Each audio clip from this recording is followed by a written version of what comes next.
Kembali di Sapa Indonesia Pagi, saya pagi ini masih bersama perencana keuangan ZEP Finance Prita Gozi. Kita masih bahas soal pengelolaan THR yang baik. Tadi udah banyak ngobrol nih Mbak, terutama soal persentase pembagian-pembagian. Ada beberapa poin yang Mbak Prita sebutkan adalah terutama soal bayar cicilan. Nah kalau kita masih punya sisa, lebih baik kita bayar cicilan memang sesuai dengan bunga besarannya per bulan, atau kita boleh kayaknya bisa nambah nih buat 2-3 bulan gitu. Nah, itu bagus banget ya. Kalau misalnya kita di sini memisahkan dulu nih jenis pinjamannya apa.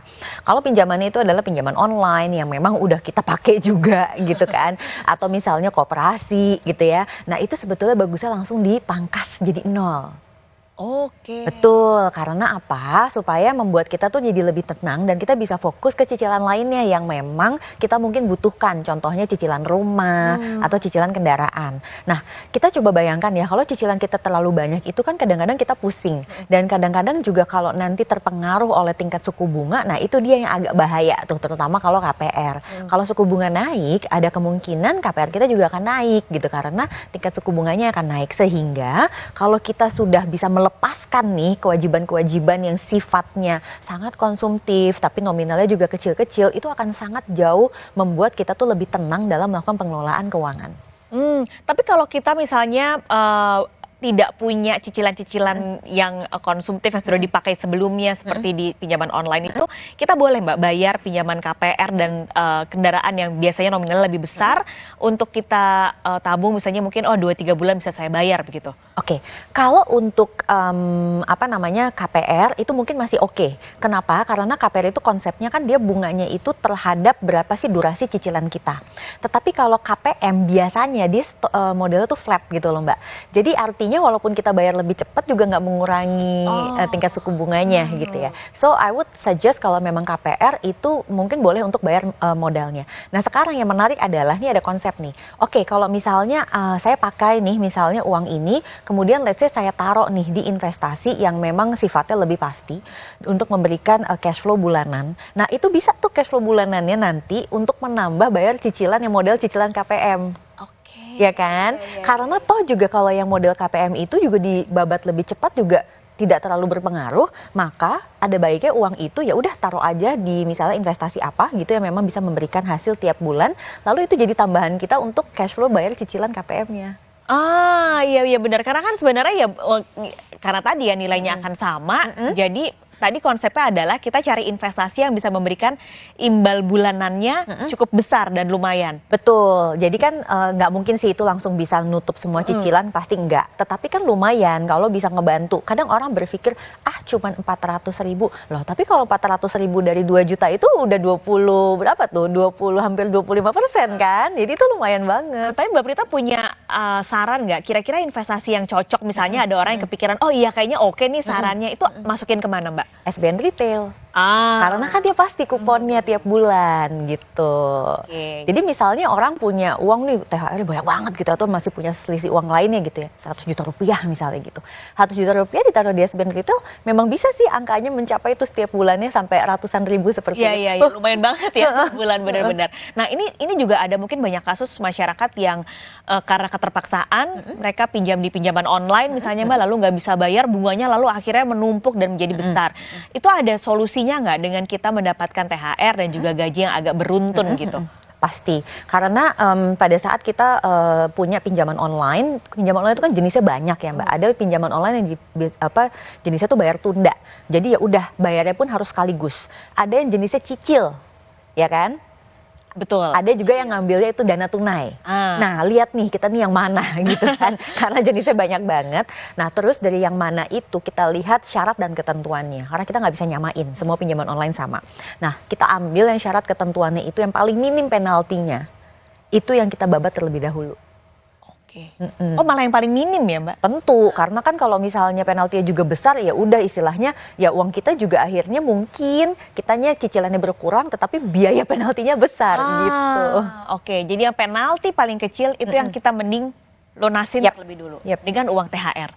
Jadi jangan ganggu uang gaji berarti ya Mbak? Betul. THR, berarti mungkin pos-pos tertentunya harus ditekan berarti. Tapi kalau kepepet kayak gitu, pos mana sih yang bisa seenggaknya mungkin bisa dikurangin gitu? Kalau misalnya di antara THR tadi yang udah saya sebut nih ya, mana sih kalau misalnya saya mau konsentrasi ke situ? sebenarnya konsentrasi itu akan mempengaruhi kebutuhan opsional. Karena kalau kita ngomongin misalnya mudik, mudik adalah suatu kewajiban Mbak, oke. Tapi mudiknya pakai apa itu kan opsional. Misalnya mau pakai modanya kereta atau pesawat atau kendaraan pribadi. Ada juga yang sempat kemarin bilang kita mau pakai kendaraan tapi kita pakai sewa. Karena mungkin kendaraan aslinya dia tuh nggak cukup untuk orang sebanyak itu.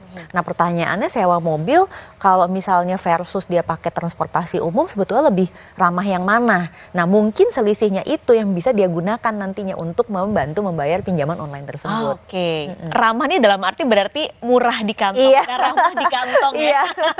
Oke. Ini juga ada kebudayaan atau tradisi masyarakat gitu. Kalau uang lebaran nih ada nempel banget sama orang yang mau beli emas. Oke. Nah, entah itu dia emas batangan atau mungkin emas perhiasan. Tapi kan sekarang harga emas lagi wah luar biasa ya Mbak. Kemarin terakhir aja masih di angka 1 juta Ya. gitu.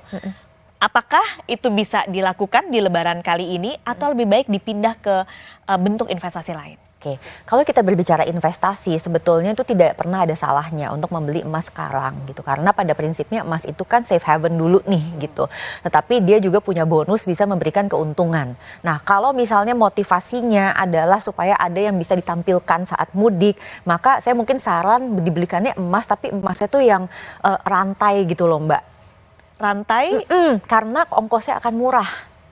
Oh. Jadi misal nih, saya harus banget nih menampilkan kesuksesan saya misalnya gitu ya.